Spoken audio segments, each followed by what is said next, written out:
Welcome to the Encore Audio Archives YouTube channel. I'm Taper Dave, and this is my channel. I've uploaded hundreds of talks here that I've recorded at meetings in West LA, and I've also recorded conventions starting in 2013. I've got a bunch of those up. And Walt and Mary Murray, the original owners of Encore Audio Archives, started the company in the 80s, and Walt recorded Joe and Charlie's and a bunch of stuff down in Vista, California. My sobriety date is June 20th of 1994. I hope you find something you like, so please like and subscribe to my channel and comment down below. If you want to hear something that I don't have or that you don't see, I'll see that I get it. Anyways, take care and have a great day if you want to. My name's Chris. I'm an alcoholic. My sobriety date is February 5th, 1987, and my home group is the West Portland group in Portland, Oregon. And grateful to be sober and grateful to be here. I want to thank Dave for asking me to do this, and everybody who was responsible for getting this thing organized and put together and being of service to this conference. It's been a great weekend, great speakers, and got to see some old friends, and I've got a couple sponsees and a grand sponsee here, and it's just been a good weekend altogether. And welcome to the people that are new. Welcome to Alcoholics Anonymous, and happy birthday, Jim. A little bit of what it used to be like, what happened, and what it's like now. I drank for 11 years, and for whatever reason, in those 11 years, my disease progressed very rapidly. In those 11 years, I was arrested 15 or 16 different times for alcohol-related arrests. I had 3 DUIs. I went to 2 treatment centers. I was hospitalized for alcohol withdrawal. I was somebody that when I'd come off of alcohol, I'd go into DTs. I was a daily drinker my entire drinking career, but ultimately became a daily oblivion drinker, somebody that drank to unconsciousness or blackout on a daily basis. Got to a point where I was essentially just living to drink, unemployable, and just drinking. And just to give you guys an idea of where my head can still sometimes go today, several years ago I was speaking at a meeting, and before I came in to speak, I was standing outside and I was thinking, how am I going to start the talk off? I thought, well, I'll go through the, my highlights or my lowlights, so to speak. So I was kind of listing them: 15, 16 arrests, 3 DUIs. I wet the bed on a regular basis. Couldn't hold a job. Daily oblivion drinker. And I got to the end of my list, and a little voice inside my head said, maybe you're not really an alcoholic.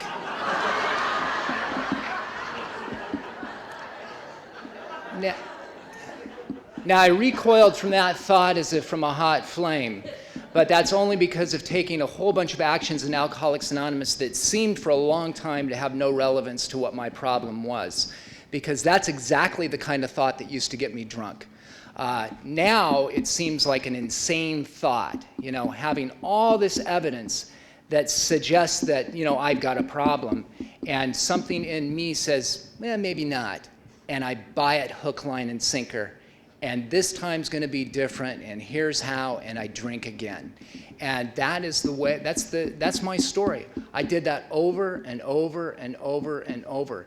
And only because of the treatment that I have gotten from Alcoholics Anonymous, this mind that has been treated, this spiritual malady that's been treated through taking all these actions, do I now have a mind that when that kind of thought comes up, I recognize it as an insane thought, and it has no power over me, whereas it used to have all the power in the world over me.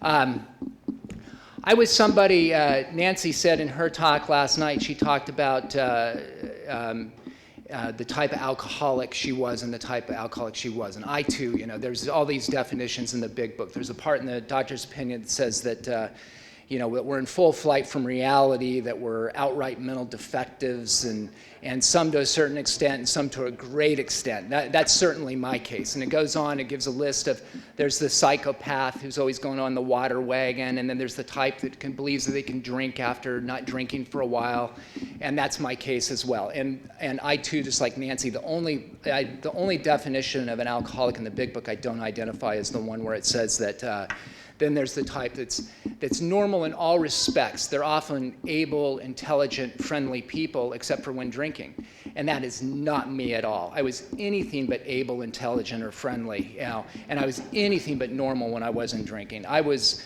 just as abnormal not drinking as I was when drinking. But I was somebody that, it seems like all my life, I don't know if this is the case, but as far back as I can remember, I always felt different than other people. I always felt this anxious apartness, as Bill Wilson called it, this separation. It seemed like there was me, and then there was everybody else in this world, and there was this big barrier between me and everybody else. I had this self-obsession, this hyper self-consciousness, this hypersensitivity. I was always just uncomfortable in my own skin. I had all sorts of fears, fears and anxieties when there was nothing really to be fearful or anxious over. I had bouts of depression when there was nothing to really be depressed over. Alcohol gave me relief from that. I had this constant sense of impending doom, as we call it, which ultimately progressed into this state of impending insanity. My mantra was, there's something really wrong with me. I mean, I knew I had a drinking problem, but there's something really, really wrong with me. And alcohol gave me relief. Alcohol gave me, a certain amount of alcohol made me feel like what I thought other people felt like normally. My magic number was 8 to 10 drinks. 8 to 10 drinks just did it for me. And like in Barb's story, when I'd get somewhere between 8 and 10 drinks, my shoulders would come down, my mind would slow down to a pace where it was, manageable, and all of a sudden I could take a deep breath and everything's okay. This is the way I'm supposed to feel. This is what allows me to get out and participate in life the way that other people seem to be able to naturally, where I've never been able to. And the truth of the matter is that if I was somebody that could go out and drink those 8 to 10 drinks and then drink the 11th one and just nurse those effects produced by those 8 to 10 drinks and maintain that, I'd be drinking my 8 to 10 drinks this morning. My problem is that I suffer from this phenomenon of craving, which is unique to us alcoholics as a class of people, that once I ingest a certain amount of alcohol, I lose control. And I drink past my 8 to 10 drinks into oblivion and into blackout and into jail and all sorts of other stuff. And but otherwise, there was a time in my drinking. And that's the great obsession that we talk about in chapter 3, that somehow, someday I'm going to be able to control and enjoy my drinking. And the reason I had that great obsession is because it worked so well. Alcohol was the solution to my problem. It was the answer to my life. It was my absolute best friend. I loved everything that alcohol did for me because it did something for me. It brought me to life. It allowed me to get out and be a human amongst humans. It was the only thing that broke this excessive concentration on me, this hyper self-obsession and self-centeredness that I had, broke that enough to where I could get out and be a regular person.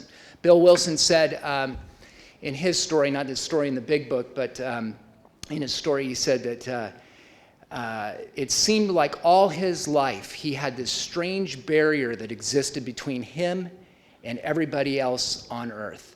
And after a few drinks, that barrier came crashing down, and he was able to go out and be friendly and laugh amongst the people and be the life of the party and so forth. And that's my story.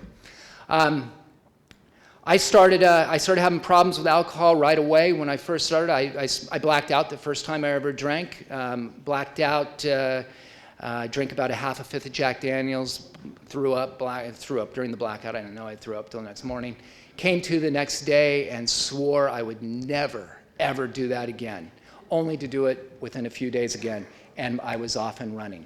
I early on had problems. I got my first car wreck when I was 14 behind alcohol. I ran away from home when I was 14 or 15. I was kicked out of high school. I started having troubles with law, all as a result of alcohol. And by the way, when I say 15 or 16 arrests, a lot of times in Alcoholics Anonymous, you hear people say I was a liar, a cheater, and a thief.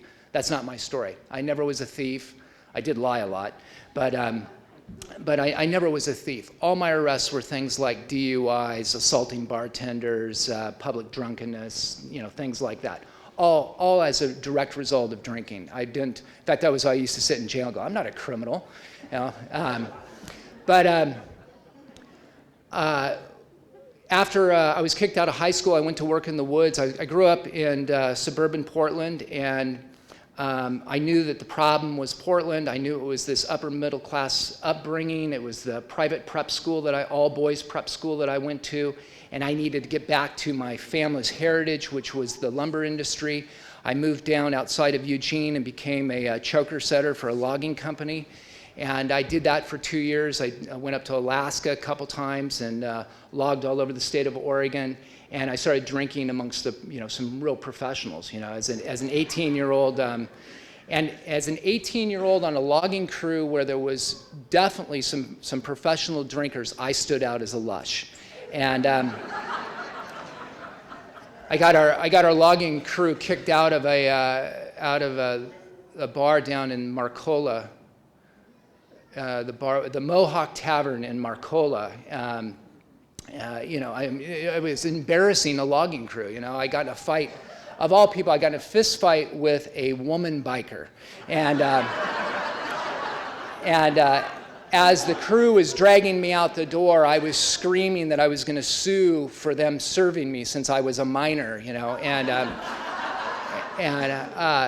But anyway, what happened is already in the grips of a terminal progressive disease of alcoholism, my early drinking career, even then, was checkered with attempt after attempt after attempt to control and enjoy my drinking or to stop altogether. And it was failure after failure after failure.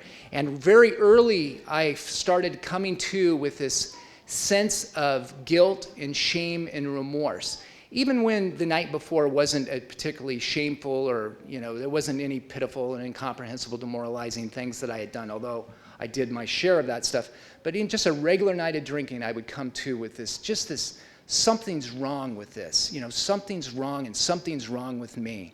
And what finally happened, fast forwarding in my story, in the fall of 1986, I was no longer in the logging business. I could no longer hold a job. I was now down in Ashland, Oregon, and I was walking down the street one day, and I was having this conversation with myself, and I thought, I've been trying to control my drinking or stop drinking altogether, for some time now, with no success whatsoever, and I can't keep doing this. So I'm just going to accept the fact that I'm a drinker. And whenever I feel like drinking, I'm going to drink, and I'm going to drink as much as I want to drink. I'm no longer going to try to control this. I'm just going to drink. And what happened is for the next 3 weeks, I drank to blackout or unconsciousness on a daily basis, and I crossed over an invisible line, those invisible lines we talk about. I went from somebody who was a daily drinker who went on these big benders for 3 or 4 days at a time to somebody who was on a bender every day. I essentially started coming to in the mornings, putting my life together in the morning for a few hours, and then I'd start drinking, and I'd drink till I was unconscious somewhere in the late in the evening or in the early mornings of the next day. And I remember at the end of those 3 weeks, I thought to myself, I was like, my God, am I ever going to be able to make this stop? And my next thought was, I don't care, because this is the happiest I've ever been. This total surrender to alcohol. No longer was I trying to, show up to a job. No longer was I trying to create an image to the public out there that I was something different than I was. I totally surrendered to alcohol, and there was a big relief in that. I understand from my experience, people that get to that point where they no longer have a job and they're homeless and so forth, there is relief in it. It is significantly harder, at least for me, to do the job every day, to act like a citizen every day. It was much easier to just be an alcoholic and to be a public alcoholic and not care. Barb said last night, she quoted my sponsor, Cliff, which is Dave's father. And it's funny, as I was joking with Dave earlier in the weekend, I said, if this thing doesn't go well, his father's going to hear about it. And then I got to thinking about it. It's like, God, if I don't do a good job, his father's going to hear about it. But Cliff, my sponsor, says that 85 to 90% of the people that die from this disease are functioning alcoholics, people that go in and work every day, have a home, have a family, and all that. And that's just not my story. I'm just not one of those people. When I drink, all bets are off. I mean, there's no job, there's no family, there's no nothing. I sever ties with the entire world and just, drink, and that's just the way I drink. And I used to think, and I'll come to that when I talk about marrying a newcomer, I didn't recognize that she was an alcoholic. It's like, how could you be an alcoholic? You got a job, or how could you be an alcoholic? You haven't been to jail. And my first few years of sobriety, that didn't register. But after being in Alcoholics Anonymous and listening to people that go in and they struggle through their days all day just to get to that drink in the afternoon, it's like, man, they had it way harder than me.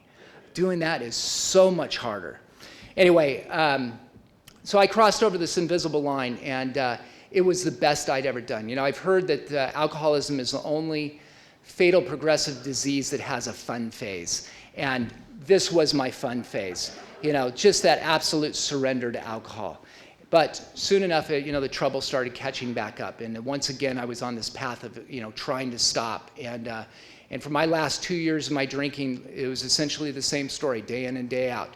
Every day I would come to, I would patch the night together, the night before. I'd put the blackout, the pieces together the best I could. There was some mornings I was like, oh my God, I can't believe I did that, and be full of shame and humiliation because of something I did. Or there wasn't anything, and I was just full of the shame and guilt and remorse that I'd come accustomed to living. And then I'd get to the point, okay, today's going to be different. I'm not going to drink like this. I'm done. I can't live like this anymore. Only for a few hours later, something in my mind would happen again. It's like, maybe if I drink a glass of water in between each drink tonight, then I'll be okay. And then my mind would say, yeah, that's the answer. Why haven't I ever thought about that before? So I'd go out and do that. And the only thing that ever did for me was I wet the bed earlier in the evening than I normally would from all the water I drank. But these insane thoughts, this insanity that precedes the first drink, somewhere between the shame and the guilt and the remorse and the swearing off, and somewhere between that first drink, it would happen day in and day out. And I did it every day, day in and day out. My last 12 months of drinking, I was arrested 9 times for alcohol-related offenses. That was 1986, and that was January of 1986. I started in this path. In June of 1986, came to one morning after a particularly bad night of drinking. It was one of those mornings where I came to and I was like, oh my God, I can't believe I did this. I was living in Ashland, and I got to get out of Ashland. I was reading this book that the medical community had given to me on alcoholism. By this time I'd already seen the rounds of psychologists and physicians and everybody else who would give me all sorts of great advice and medical advice and counseling and so forth. But they were trying to address a spiritual malady. Nobody ever said, I think what you're suffering from is a spiritual malady, and a spiritual experience is going to be the answer to your problem. It was all sorts of other stuff, which may have been very good therapies and so forth for other ailments, but it never registered with me. I was also having vague spiritual desires at this time. Somehow, intuitively, I knew that may have been it. And I actually went to the church of my childhood in the middle of all this. I stumbled into the church thinking, maybe this is it. And I went into that church, and I'm sure that what was going on in that church reached the people that were in there the same way that Alcoholics Anonymous reaches me and reaches us. But for an alcoholic of my type, it didn't do it for me. There wasn't that bridge which was identification. That identification that was so magic for me to get to start to be ready to take some actions in this program. And so what happened in June of '86, I came to this morning. I couldn't believe what I'd done the night before, although it was the same thing I'd done many nights before, but particularly in this particular morning, it was, I couldn't do it. I had to get out of Ashland. So I went out onto the freeway, onto I-5, and started hitchhiking north. My plan was I was going to wean myself off of alcohol because I was deathly afraid of the DTs. And so I was going to drink 5 or 6 beers the first night, and then 3 or 4 beers the next night, and a couple beers the next night, and then put this whole alcoholism thing behind me. And so I got out on the freeway and I hitchhiked my way to Portland, and I got up into, I stayed at a buddy's house, and the first night, I drank 4 or 5 beers and went okay, and the second night I had 3 beers and I was attacked by a rodent in my bed, and it's funny is talking about the insanity that precedes the first drink. In the DTs, I hallucinate being attacked by a rodent. I'm not sure. I either hallucinated that or I dreamt that. And that actually led to a drink soon after that, because I was thinking, it's like, I don't think I'm an alcoholic. I don't even think I had the DTs. I was so afraid of having the DTs that when I finally fell asleep, I actually dreamt that I had the DTs, and I dreamt that I was attacked by a rodent. So therefore, I didn't really have the DTs. I just had to dream about the DTs, so I'm probably not really an alcoholic. And in the middle of it, that makes total sense. As if normal people dream about having the DTs, But so I made it through the attack by the rodent, and then the following night, I was down to my 1 beer, or maybe it was cold turkey or whatever it was, but I started just coming apart. It was as if, my skin itched, and my mind was racing uncontrollably, and, sweating, and I was freezing, and, shaking, and I was just falling apart. I couldn't stand it. So I checked into a medical detox, and I went in there, and they kept me in this detox for about 4 days. They pumped me full of Librium, and they were taking my blood pressure around the clock, and they'd wake me up, give me some Librium, take my blood pressure, and I'd pass back out, and they did that for 4 days. And this treatment center was attached to a 28-day inpatient treatment center, which I had no interest in. I just wanted to get through the physical withdrawal, and then, I'll take care of it from there. And as I was in there, there was guys coming in who were 20 or 30 years older than me that were seeing snakes coming out of the wall and, really going through bad DTs, significantly worse than I was.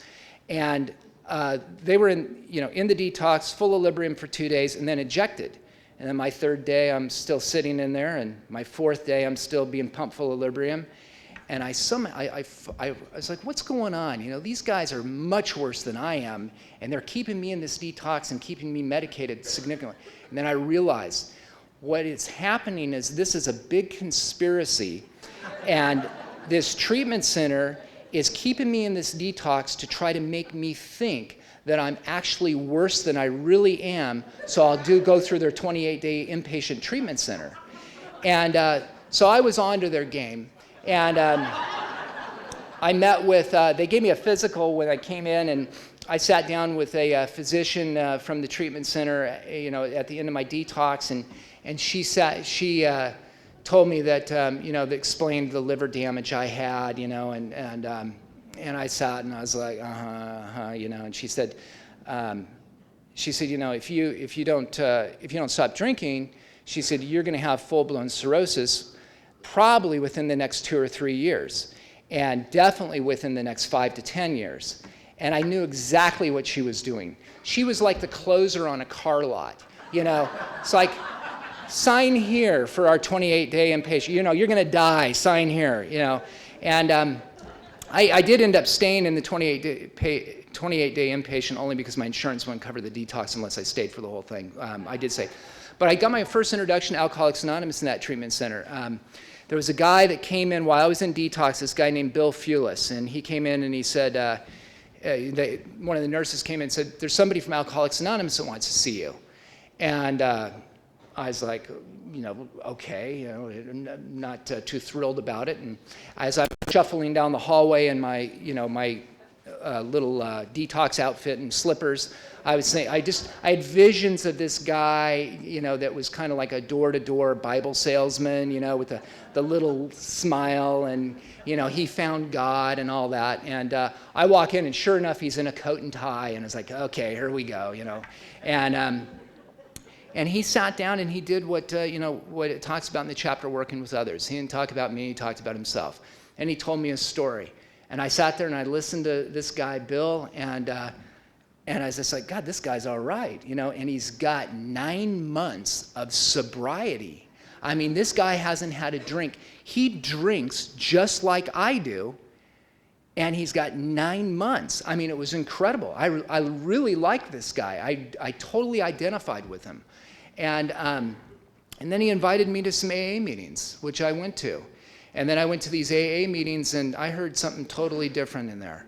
I heard about all sorts of stuff that had no relevance to my alcoholism. And I sat in there and it was just like, I really like Bill, but I don't like these AA meetings. And you know, the AA meetings, the AA meetings he took me to just weren't very good AA meetings. I mean, they didn't have, there was no message, there was no atmosphere of identification. There was something else going on in these meetings. And so it didn't click. But I did like Bill. And so there's a little bit of a seed planted there. And I'll tell you a quick story about Bill, fast forwarding to, real quick. About 8 years later, and I went through a dry period, which I'm going to talk about, when I was about 7 years sober. And Bill was, he and I were still in contact, and I called him up one day and we got into an argument. He wasn't my sponsor, but you know, he had 9 months more than me, or he had more than that. I drank after the treatment center. But he and I got in this argument about AA, and I was dry. I wasn't doing very much in AA, and I slipped back into some old thinking and old behavior, and he hung up on me, and so I dismissed it. And a few days later, I called him up at his office, and the receptionist, and he said, Bill Fulis, please, and they patched me through, and this is Bill, and I said, Bill, Chris Clark, how you doing? And Bill says, I'm fine. How are you?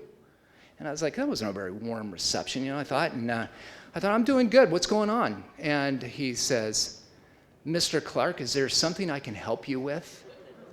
And I was like, what? Just because we had one little argument and you hung up on me, you think that our relationship of 8 or 9 years is over? And so I gave him one more nicety, and I said, Bill, I said, how's it going, or something like that. And he said, it's going good, Chris. What is it I can help you with? And I snapped. And I spewed profanity through the phone at him for about 4 minutes straight. And and told him I was going to come down to, if he wasn't in his office, I'd come down and kick his ass and this and that and so forth. And at the end of my ranting and raving, at the end of 4 minutes, this guy goes, who are you looking for? And I said, Bill Fulis? And he goes, no, this is Bill Johnson. Like, I did make amends for that, by the way. I told Bill Fulis, I called him up immediately. I said, hey, man, there's a guy in the engineering department, Bill Johnson. I just gave him an earful. And he said, that guy deserves it, But anyway, so I got out of that treatment center, and within 2 weeks, I was drinking again. I started with a quart of beer. I drank a quart of beer out on a fishing trip, and I drank 1 quart. And on the way home from drinking the 1 quart of beer, my mind said, see, I'm not an alcoholic. I drank a quart of beer. I'm not having problems, and it's no issues here. Now, the truth is all I had money for was 1 quart. I definitely wanted to drink more. I just didn't have any more money. But my mind didn't register with my mind. And I was back to drinking again. And this entered a period of drinking that was the darkest, most despairing, loneliest time of my life, this last year. I suffered from this loneliness that I had such a hollow feeling inside of me when I wasn't drinking, and I don't even know how to articulate this loneliness, but this loneliness was this kind where I was the absolute loneliest when I was amongst people. And and it was just daily drinking, in and out, and despair. And I'll give you an idea of that last year. I got a job with a logging company out on the coast and was working with them. I worked for 3 weeks. So I could kind of keep it together, for about 3 weeks, and went on a big drunk and went to work the next day with about an hour's worth of sleep in me, and was out there setting chokers, and I thought, I will never do this again. I'll never put myself through this again. And so I drank that night, and the next morning I was like, okay, I won't work. I'm never going to do that again. And And that next morning, I got in my car and I went down to 7-Eleven. I bought a case of beer.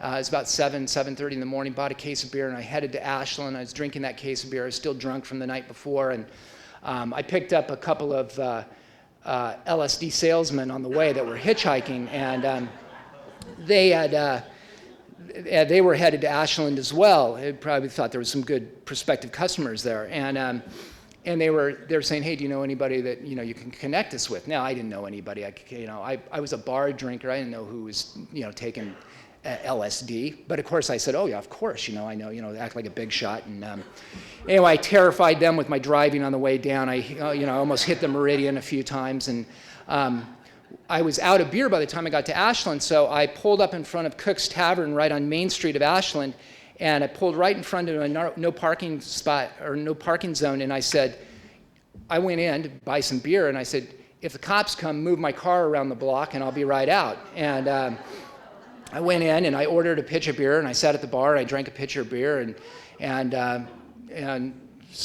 went back out, and my car is gone. I figured, they're just moving around the block. So I went and got another pitcher of beer and drank that pitcher of beer, and came back out and waited for them and waited, and it's like they stole my car. And so I called the police, and the police came, picked me up, and they said, you're in luck. They said they were driving by the station right when you had called, and we have them pulled over. And I was like, oh, good.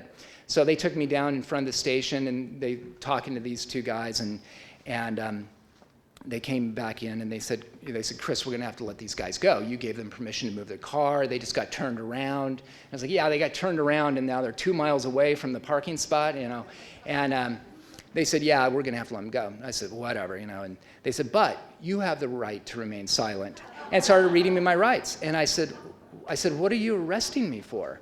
And they said, we're arresting you for a warrant for an unpaid parking ticket. And I said, I'm going to jail for an unpaid parking ticket? And they said, well, you can either go to jail for the day for an unpaid parking ticket and sleep this off, or you can get a DUI. And so it's like, okay, I went into jail, and now I was usually kind of a cop fighter, but I hit a bottom this day. They threw me in jail, and I broke down. I was crying, and one of the guards called me a baby, so I threw a bar of soap at him, and I just kind of broke down in this jail cell, and I thought, I can't take this anymore, and so I took the sheets, and I wrapped the sheets up into a rope, and I created a noose, and I tried to hang myself from the toilet just kind of lay down and die, and it didn't work, and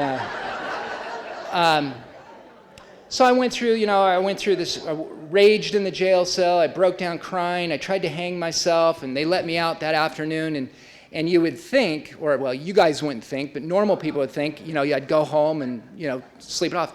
But the first thing I did as soon as I got out of jail, right to the bars, because now I had a story. I mean, I went in. I was like, I've been in jail all day, and telling everybody my story, and that's the way I was living, just day in and day out, and I mean, it's just the absolute darkest time of my life. Soon after that, I was reading in the newspaper they're looking for loggers up in Alaska on this island, and it was a dry island, no alcohol allowed. And I was like, oh, that's a solution. I'll go up there.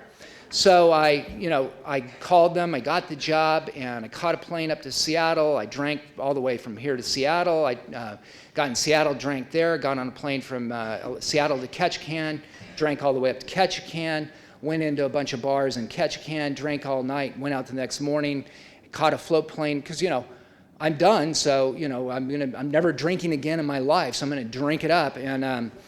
And I got on the float plane and went out to Hecata Island, which was about an hour and a half float plane ride out of Ketchikan, and went to work for this logging company, and all went well for about 3 weeks. And there was no liquor there, so I wasn't drinking. I was working 6 days a week, and Sundays I'd just kind of lay around and rest. And I didn't have DTs, I didn't have cravings, I didn't have thoughts of drinking, anything. I was fine. And these two timber fallers showed up, new to camp, who had smuggled in a bottle of whiskey. And they were in my bunkhouse, and they said, do you want a drink? And my mind looked at that bottle and very rapidly said, well, it's been 3 weeks. I haven't even craved alcohol. I didn't have the DTs. It's been no problem. I'm probably not really an alcoholic after all. And I said, sure. And they handed me the bottle, and I took the bottle and I tipped it up and I went gunk, gunk, gunk. And they grabbed it from me and they said, hey, we got to make this last. I thought we were going to drink the bottle. And so what happened is I got probably like 2 or 3 shots of whiskey in me and nothing else to drink. And no way to get alcohol. I was an hour-and-a-half float plane ride from Ketchikan, and the float planes flew in once a day, and that was in the morning. And so I went and laid on my bunk with this phenomenon of craving, and it was like an itch that I couldn't scratch. I mean, it felt like I was coming apart at the seams. I wanted to drink so bad.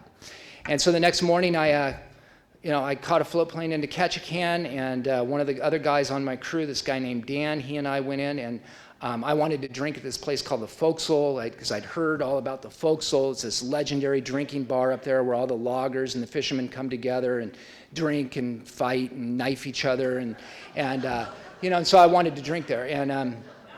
And give you an idea of how the Forecastle was. When you order a drink at the Forecastle, if you ordered Jim Beams, let's say, they didn't give you a glass of Jim Beams. They gave you a bottle of Jim Beams with a glass on top of the bottle. And there was cots upstairs, so if you passed out, they'd drag you up, throw you on a cot, and you could sleep it off and then come back downstairs and start drinking again. And so it was my kind of place. And so I went in there with this guy, Dan, Dan was the friendliest guy in the world, the nicest guy in the world until he had like 3 or 4 drinks in him.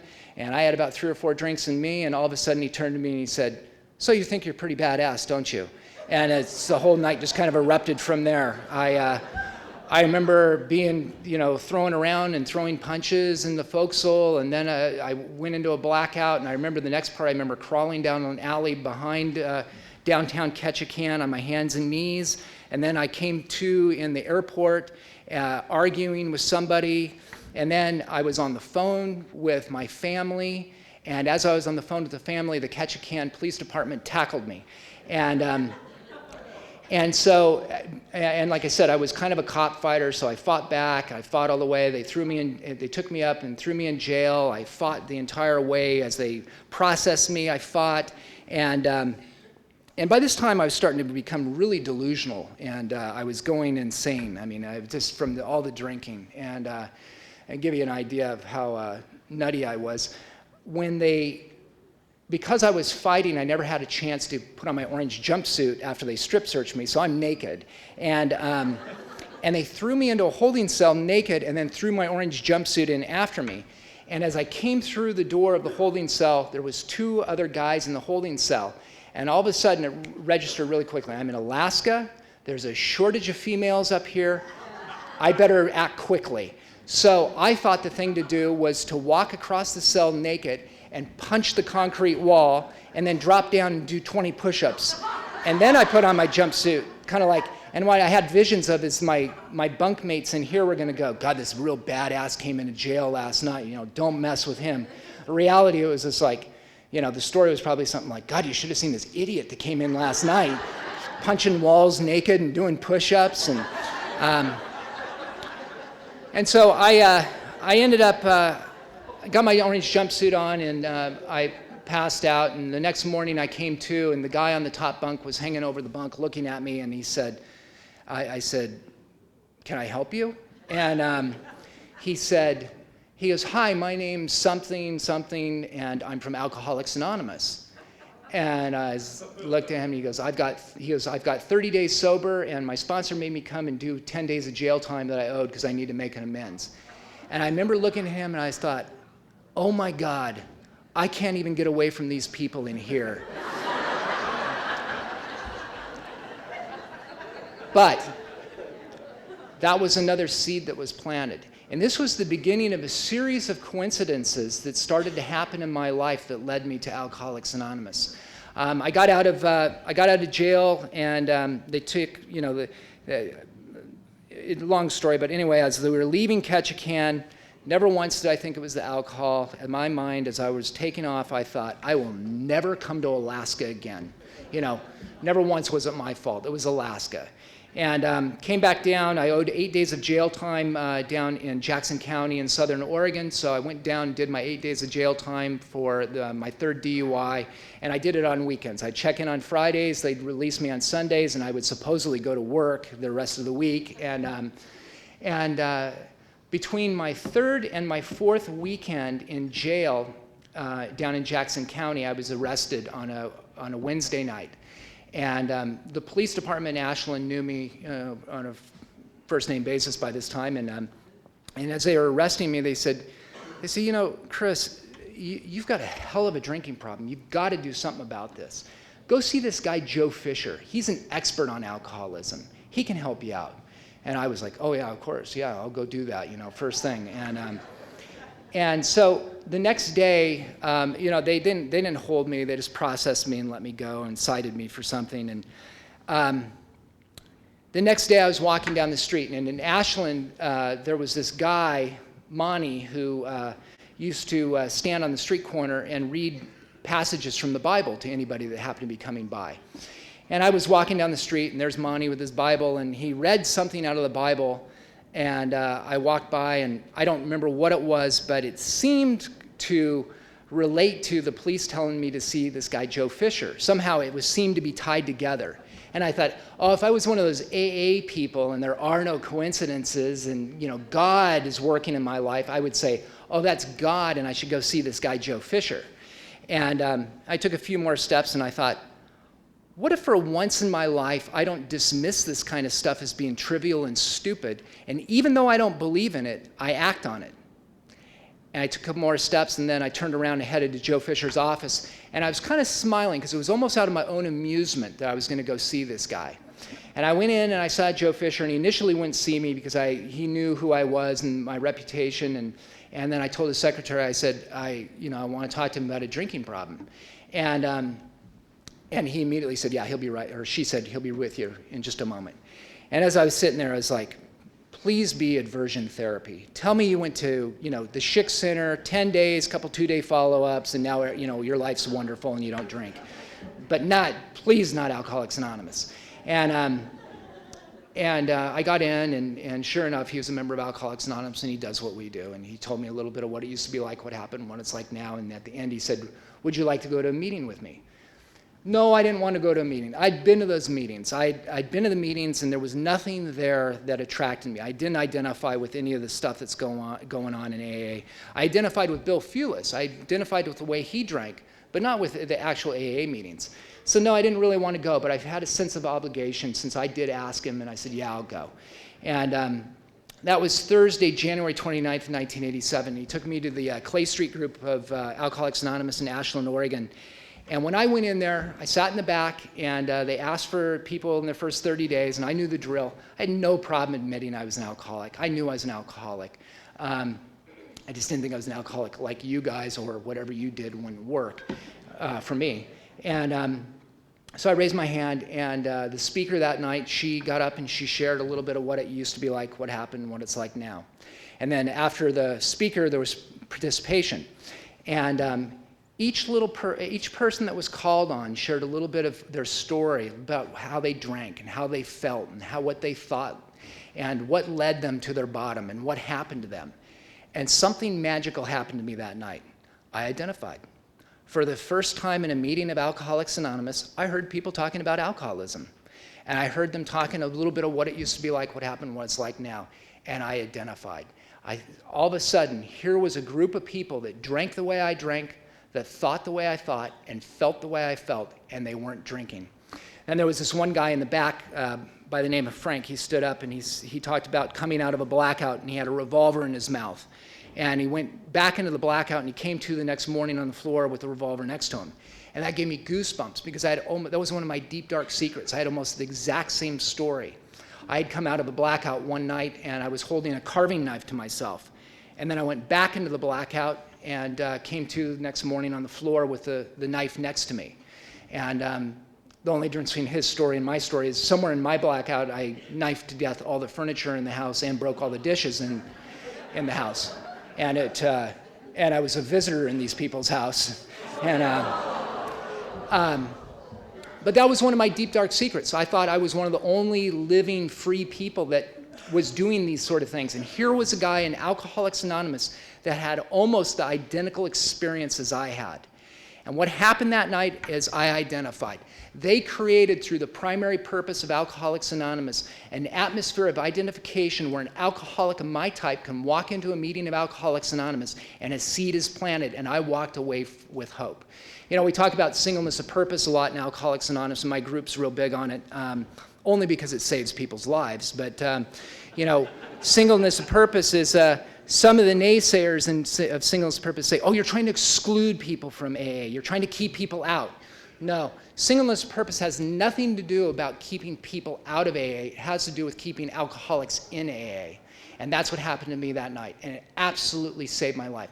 So in many respects, the steps of Alcoholics Anonymous saved my life. But the first thing that saved my life were the 12 traditions of Alcoholics Anonymous, because the 12 traditions were alive and well in that group, and that's what got me. I walked out of there for the first time with a sense of hope. The next day, I didn't take a drink, and that was miraculous. I never went without a drink. And now I drank the following day because I didn't do anything else in Alcoholics Anonymous. You know, I went to the one meeting, and that was it. 1 week later, February 4th, 1987, I went out one more time to prove that I could control and enjoy my drinking. My plan was I was going to drink 10 drinks and shut it down by like 10, 11 o'clock that night, come home, go to bed, get a good night's sleep, get up in the morning and be like a regular civilian. And so these guys were supposed to come and pick me up to take me down to the bars, and I bought a short case of beer, you know, so we could drink it on the way to the bars. They were running late. I drank 9 of the beers sitting in my living room waiting for them to come pick me up to take me down to drink my 10 drinks. And so I pretty much blew my plan before I even left my living room. Went down to a bar called Jasmine's. I remember I was drinking vodka Collins down there. I had one hand over one eye because I was seeing double and spewing all sorts of stupid stuff around the bar. And then I ended up over at Cook's Tavern again, which was my drinking establishment, where anything goes in Cook's Tavern. They don't 86 anybody. All sorts of deviant, bizarre, drunken, perverted stuff goes on in Cook's, and it's totally acceptable. And I got cut off, but prior to getting cut off, the bartender was a guy by the name of Cliff, and I remember sitting there at the bar. I was in and out of a blackout, and I remember talking to Cliff, and I thought, I had one of those light bulbs go off in my head, and I thought, you know, the answer to my problem would be become a bartender. If I was a bartender, I could like drink and, you know, do my job and drink and then just kind of go home, and that would be my job. And so I talked to Cliff about this, and they loved me at this bar, you know, and Cliff assured me that I was kind of a shoo-in for a bartender there. And so when he cut me off a few hours later, I grabbed Cliff and I drug him across the bar, and I was going to work him over on the bar for cutting me off, and he kind of weaseled his way away from me and ran into the walk-in cooler, and I chased him into the cooler, and he called the police, and another patron set me outside and said, run, the police are coming, and I found myself in, you know, in a situation which I'd come accustomed to, which was running through people's backyards with police, you know, chasing me through neighborhoods, and I got pinned in between 2 streets, and so I laid down behind some bushes, and I passed out as I was laying there. And I came to with them, you know, gently nudging me with their toes, and they took me over and were questioning me, and they hadn't cuffed me yet. And something happened this night, and I don't know what it was, and I don't know how to explain it, because I'd been in these types of much worse situations than like this. But something broke inside me. It was like the straw that breaks the camel's back. And I was just like, I can't take this. I can't do this. And I thought, you know what? There was one of the cops standing there, and his revolver was on his belt. And I thought, grab his revolver and shoot him and flee. And then my next thought was, no, I get caught for everything. Grab his revolver and shoot myself, because I can't take this. And before I could act on it, they cuffed me and threw me in the back of the car and took me down and you know, printed me and processed me and so forth. And at the end of that, they took me home. And I remember when I got home. Now this night, like I said, normally I would fight. I'd, you know, spew profanity at the cops. I'd throw punches. I'd push. all this stuff. And this night I was just broken. I broke down and I cried, and had no fight left in me. They took me home, and as I was laying there, my last conscious thought was, I wonder if I'll feel this way in the morning. And I passed out, and when I came to, it was February 5th, 1987, and I did feel that way. I was absolutely defeated by alcohol. Alcohol had beat me, and I surrendered. And I got up, and I wasn't afraid of dying. You know, if I had a crystal ball that I could have looked in and said, you know, if you just drink for another 60 or 90 days or another 6 months, you'll be dead at the end of it, I would have just drank myself to death. My fear is that I was going to continue to live, and I was going to continue to spiral further and further down this miserable existence of a life I was living, and I was going to do it for another year or another 2 or another 5 years. And in that moment of total surrender and desperation, I cried out to a God that I did not believe in or that I did not want to believe in. And I said, God, please make this stop or kill me. And then I think I said the Lord's Prayer after that. I'm not certain about that. It seems like it. I know I said, please make this stop or kill me. And I didn't know this at the time, but the obsession to drink alcohol was removed. I only know that in hindsight, but for 23 years, the obsession's been gone. And I believe that's in twofold. One, because of the surrender that I went through that morning, and 2, the actions of Alcoholics Anonymous I've taken following that. You know, February 4th of 1987, I could not take a drink. I lived with the obsession to drink alcohol on a daily basis, no matter what. And on February 5th, after crying out to a God that I didn't believe in or want to believe in, the obsession was removed. I came into Alcoholics Anonymous after that because of that Clay Street group. I knew there was a place to go. There was a place where there were people like me, people that drank like me, thought like me, and felt like me that were staying sober. And I went to that meeting, and they told me to go to 90 meetings in 90 days. They told me to get a big book, and they told me to get a sponsor and start working the steps. And I started in on taking these actions. And I went in and, I did all the stuff that newcomers do. I was so beat, though. I mean, I was quiet for a few weeks, and I was just totally beaten. And then the God thing came up. Even though I had that experience where I cried out to God on February 5th, it didn't register at the time. I only know this stuff looking back on it. And it was like, how am I going to get past this God?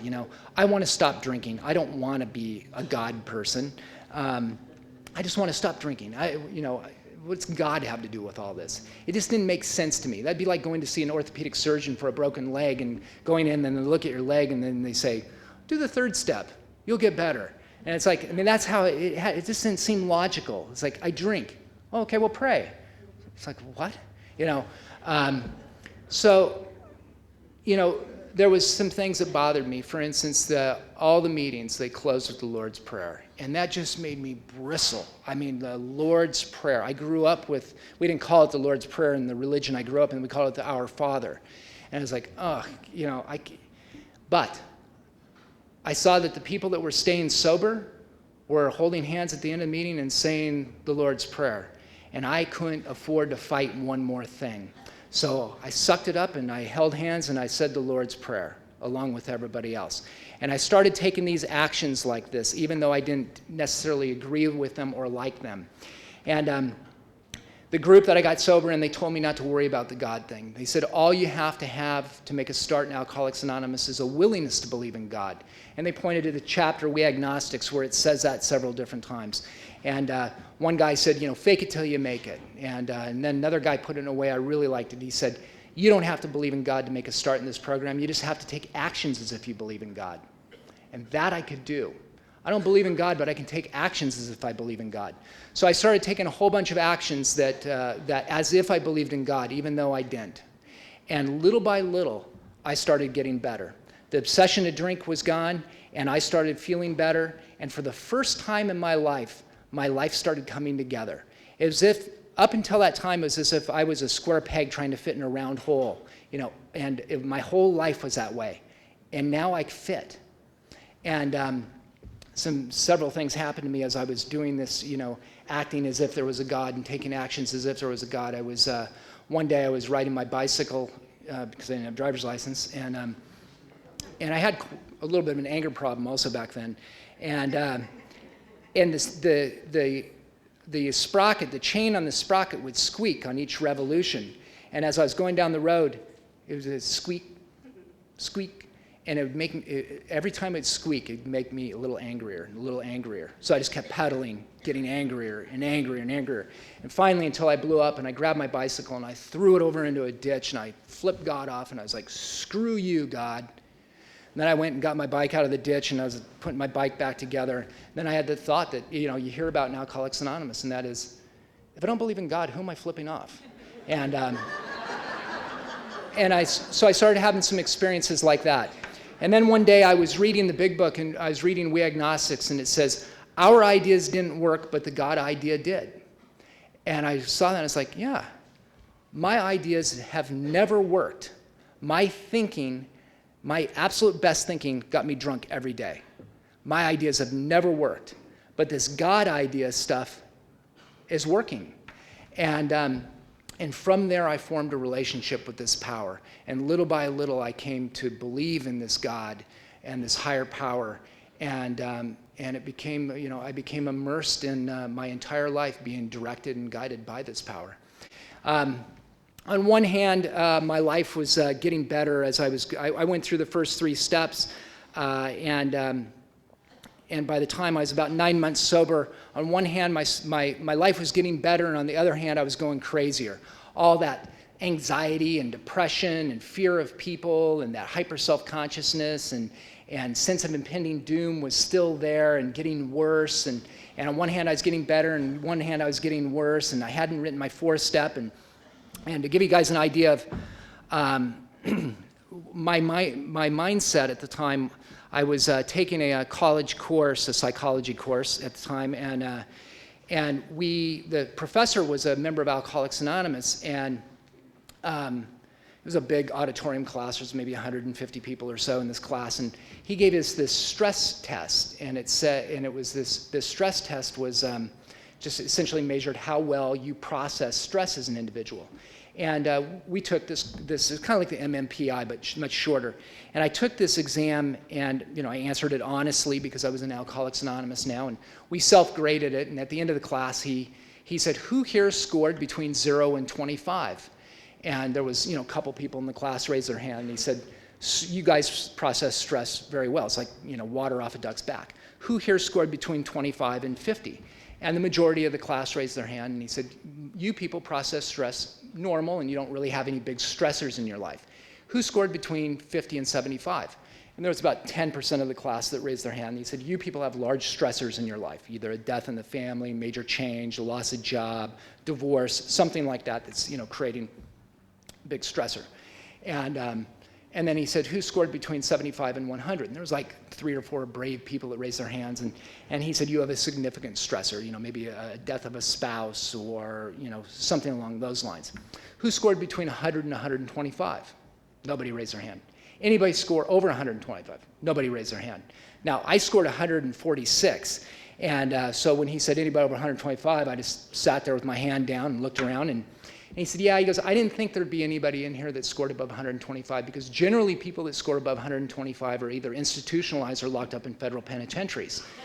So when he said that, that concerned me, and I went down after class, and I said, and this professor, he had 3 or 3.5 years of sobriety at the time. I went down to him and I talked to him, and I said, "Man, I scored 146. And I said, you know, this just confirms I'm crazy. I've always known I'm crazy. You know, yeah, I'm an alcoholic, but I'm crazy also. Found out I have one problem. It's called alcoholism, and that craziness, what I always defined as insanity and craziness, I found out it's just called self-centeredness and self-obsession." But he said, "Chris," he goes, "anybody in their first year would score over 125 on this exam.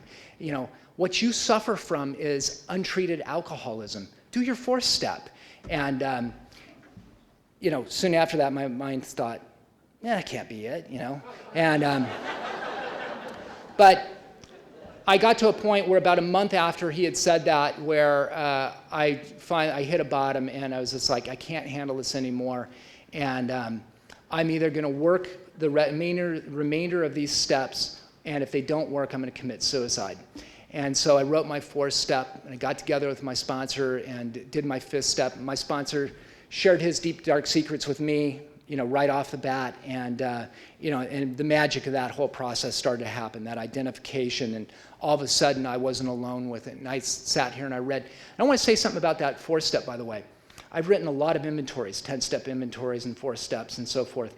And there's a lot of, there seems to be, at least around our group, a lot of emphasis on the structure. Like the columns have got to be perfect, and there's got to be 4 columns, and and all this stuff. And I got to tell you that first 4-step I wrote was not a very pretty 4-step. It didn't have the columns perfect. I mean, it had columns, but it was just a mess. It was a big, gigantic mess. A big book technician would take that and say, oh no, this isn't, you've got to put it right. But I got to tell you, I've written a lot of 4-steps or inventories since then that have structurally been much better than that one. But I've never written an inventory as good as that one, because that 4-step came from here, and it was out of desperation. It wasn't a robotic fundamental exercise that somehow made me more elite than the other people in AA. It was a life and death errand, because my life was on the line, that I wrote this, and it made all the difference in the world. I read my 5th step to my sponsor, and about 2/3 of the way through the 5th step, I went into the restroom, and we were taking a break, and one of the habits that I'd become accustomed to doing is I'd go to the mirror, and I would look at myself and either beat myself up or build myself up. And it was based on something that would happen inside of my soul. And I would sit there and look in the mirror at myself, and I would say, this is what's wrong with me, this is what's wrong with me, this is what's wrong with me. I'd just start tearing myself down. And or I would look at, this is what's right with me, I'm great, this and that, geez, look at me, da-da-da. But that was fleeting. That only lasted a minute, and then I'd come back, no, I'm really kind of a piece of crap. And I'd been doing that sober. Drinking, of course, I didn't do that, but when I wasn't drinking, I'd been doing that for a long time. In fact, a year prior to that, I couldn't even look at myself in the eyes in the mirror. I would well up and tear up whenever I looked at myself in the mirror. And so I was looking at myself in the mirror, and nothing happened. And I sat there, and I looked at myself, and I looked at myself, and I thought, what's this I'm feeling? And I couldn't identify it. And I sat there, and I looked, and finally it hit me. It's like, it's comfort. I'm comfortable in my own skin.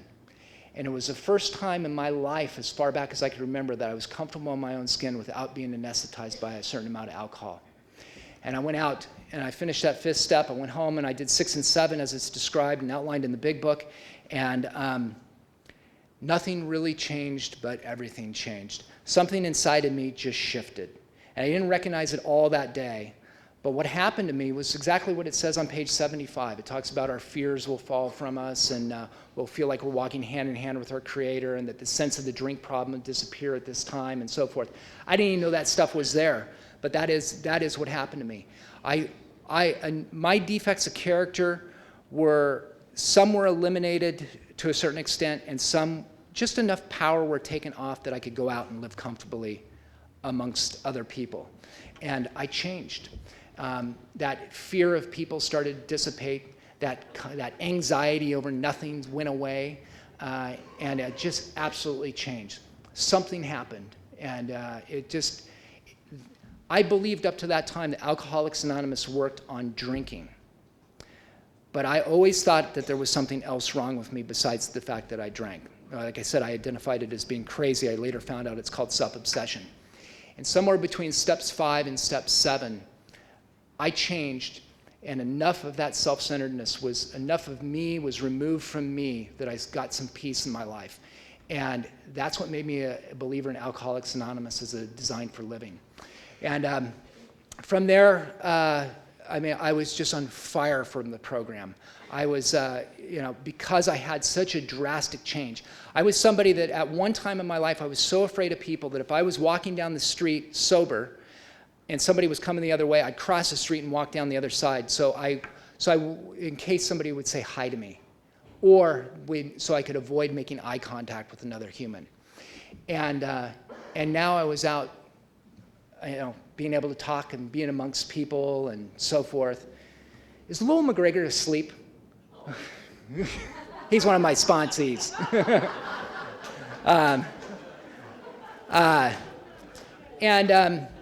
I just went on fire. I went through and I did the 8th and 9th step, and just to give you a quick story on that, I was a very violent, very vocal alcoholic. And I grew up with a brother who was 7 years younger than me who saw me go to jail, who saw all this violence and saw this stuff. And through the immense process of Alcoholics Anonymous and trying to live these principles in my daily life, my younger brother a few years ago contacted me and said, my attorney's sending you some documents. And I said, okay, what's this about?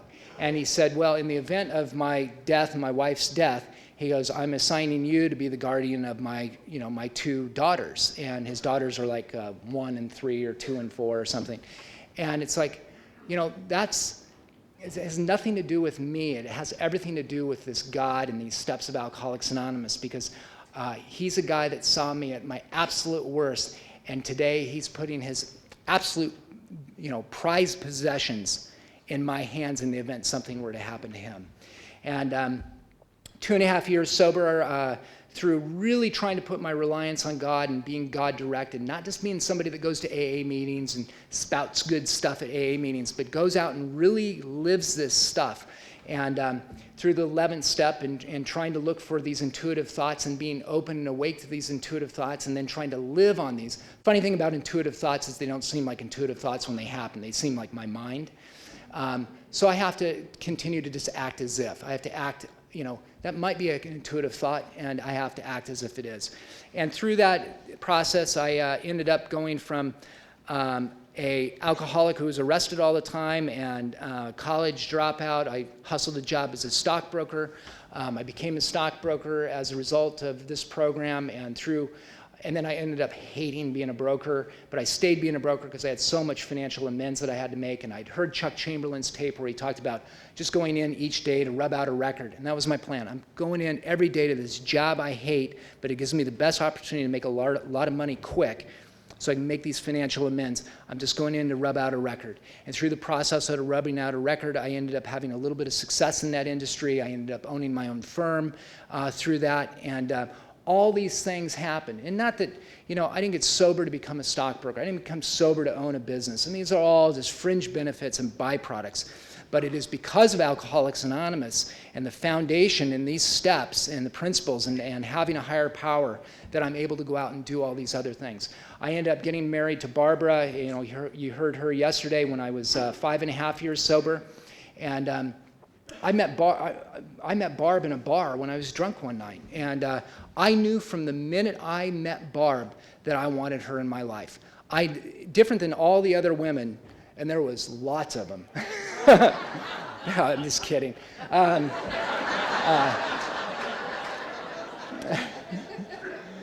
But I knew from the minute that I saw her and met her that she was the one for me. And through a series of circumstances and coincidences and surrender, I ended up with the girl I always wanted. Now, she ended up being an alcoholic, and I didn't know that, and she went crazy and when we first got together, and she moved in, and like I told you, I didn't really understand the functioning alcoholics out there, and she went crazy, but it became evident that she was an alcoholic. And I called my sponsor and I said, oh my God, she's an alcoholic, and I thought he was going to say, well, no relationships for her first year, you better just stay away. But instead of, taking one of these AA slogans that appeared from somewhere that's not really in our book or anywhere, but someone's made it up in a discussion meeting, he said, would you, if she was diagnosed with diabetes, would you terminate the engagement? And I was like, no. He goes, I think God's big enough to handle it. Just keep proceeding one day at a time. And we did. And we got married, and we've been married for 17 years. And, we're...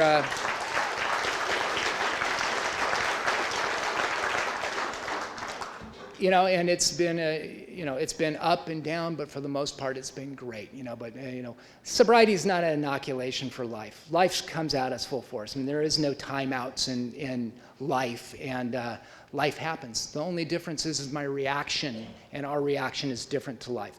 We have the same marital issues that non-alcoholics have. We just have a whole different way of reacting to it and solving them. And the way I solve my problems today, I'm going to fast forward to this and end here in just a minute, but when I came into Alcoholics Anonymous and I had problems, The answer was, according to the old-timers, were to do things that seemed to have no relevance to what my problem was. If I was being evicted, they would say, go to meetings, read the big book, turn it over to God. And I'd be like, what the hell does that have to do with me being evicted? And they said, no, just go to meetings, trust God, keep doing this stuff. It's going to be okay. Well, somewhere along the way in Alcoholics Anonymous, Thibault describes it as this amazing recuperative powers of the alcoholic ego. And not the ego that says, oh, look at me, I'm a big shot, but this ego that says, I've been sober a certain amount of time, I can handle it.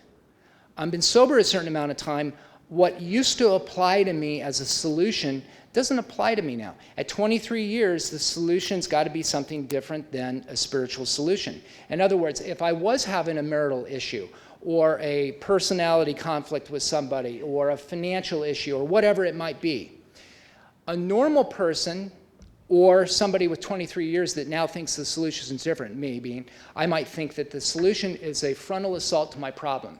I better work on my marriage. I better work on my financial problem. And I got to tell you that doesn't work for me. My answers today are the same answers that I learned in that first year, and that's a spiritual solution. When I get busy, immersed in what I'm supposed to be doing in Alcoholics Anonymous, when I'm carrying the message of Alcoholics Anonymous to a newcomer, when I'm working with a sponsee, when I'm doing prayer and meditation, when I'm really living a God-directed life, not just being somebody that goes to meetings and chats with their buddies and fellowships, but somebody there that's executing the primary purpose of Alcoholics Anonymous and really trying to live this as a design for living, whatever those problems are that seem to bother me, seem to shrink. I have one friend that says it seems as if they die of neglect. And that may be the case. I don't think that's true. I think what it is when I'm busy doing that, because self-obsession is still my biggest problem today, is that when I get immersed in working with other people and taking spiritual actions, I'm able to get away from myself enough that God is able to come in and help me with whatever it is that's bothering me. And I'm able to see the problem for what it really is, which it's never nearly as big as I thought. And then I think God's doing for me what I couldn't do for myself, because I still have to come to that decision every day, still today at 23 years sober, which is either God's everything or he's nothing. And I still have to live my life that way today. And I'm so grateful for it. I am not one of these people that's blessed that has a certain amount of time in Alcoholics Anonymous that can now coast and go to a couple meetings and not do as much. I'm just too crazy. I go right to insanity if I don't. And I want to close with that. I'm going to tell you a little bit of what happened to me when I got dry.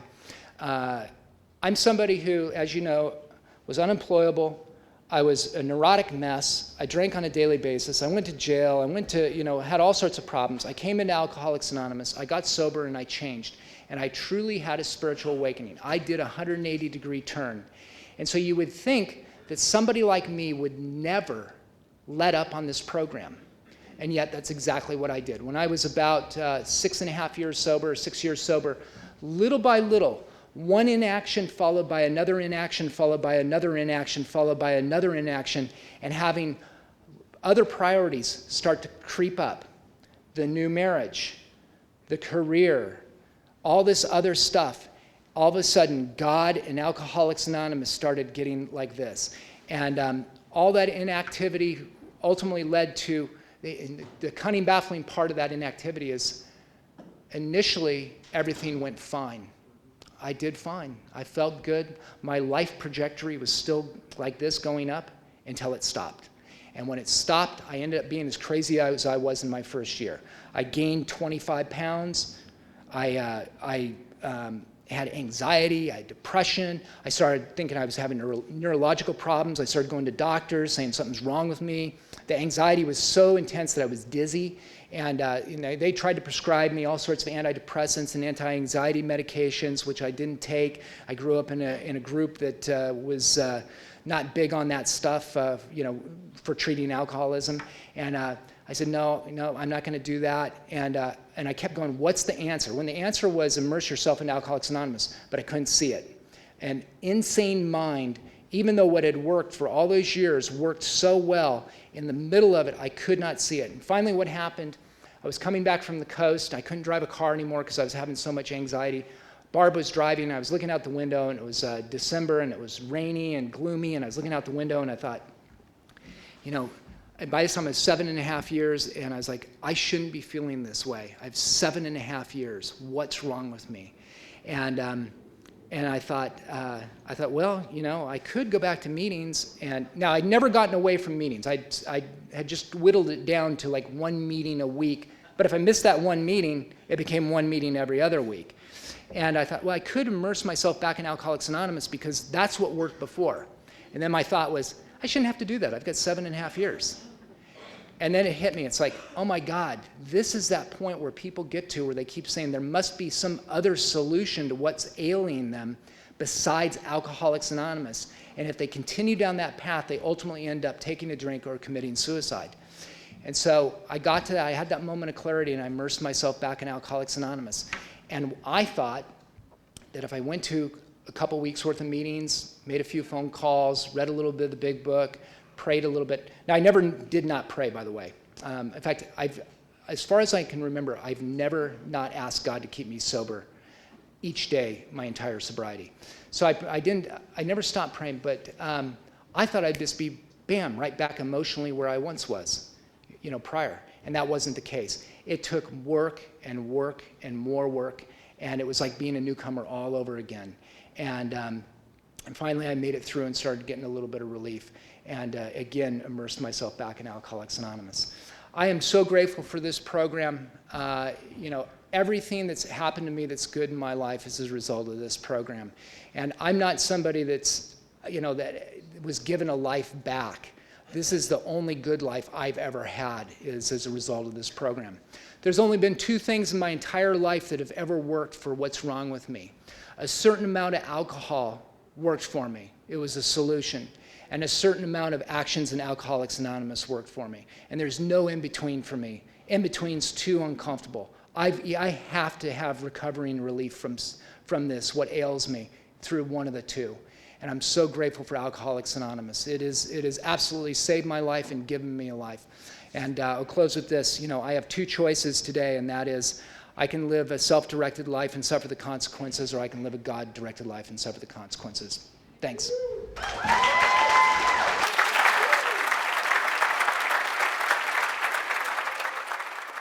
I think we got a great talk going on here. Thanks for watching the channel. Taper Dave here. Just curious, do you think this is better than Zoom?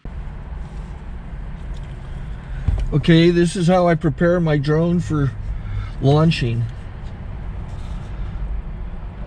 I like to do it inside the cab of my truck so I'm not standing outside in the weather.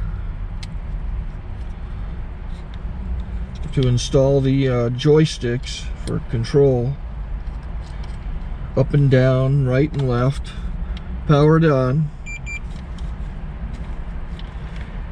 I have an Android phone that I use to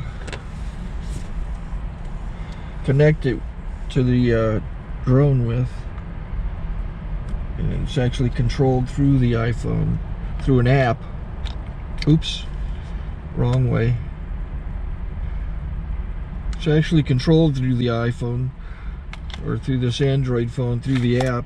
It's actually controlled through the Android phone, through an app, and you connect it through this short connection right here.